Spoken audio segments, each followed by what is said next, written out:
Welcome to waves media. Chain snatching ఘటనపై పోలీసులు తక్షణ స్పందన. పల్నాడు జిల్లా ఇస్సపాలెం గ్రామంలో చైన్ స్నాచింగ్ ఘటన చోటు చేసుకుంది. ఈ ఘటనపై బాధితులు వెంటనే 100 ద్వారా సమాచారం ఇవ్వగా rural SI CH Kishore, SI Vali తక్షణమే సంఘటనా స్థలానికి చేరుకుని వేగంగా చర్యలు తీసుకున్నారు. పోలీసులు అప్రమత్తంగా వ్యవహరించి ముద్దాయిని పట్టుకున్నారు. పోలీసుల వేగవంతమైన చర్యలకు గ్రామస్తులు ప్రశంసించారు.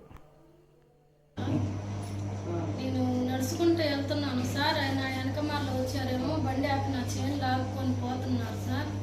కేకలు పెట్టే వరకు మా ఆయన ఉరికొచ్చాడు సార్. మా ఆయన చూసి ఇంకా ఉరికారు. అంతే పోలీసు ఫోన్ చేశాను సార్. ఆ సార్ వచ్చి ఇంకా ఇచ్చాడు చైన్ లాగి. ఎక్కడ జరిగిందమ్మా ఇది? ఇసుపాలెం వందేళ్ళు సార్. ఎమ్మని మీరు ఫోన్ చేశారా పోలీసు వాళ్ళకి? మా పాప ఫోన్ చేసింది ఎమ్మటే. ఇంకా సార్ వాళ్ళు ఎమ్మటే ఉరికొచ్చారు. ఇంకా దొంగను పట్టుకున్నారు. సంతోషం వాళ్ళకి ఇప్పించిన నా సొమ్ము కట్టింది సార్. కాకపోతే మంగళసూత్రం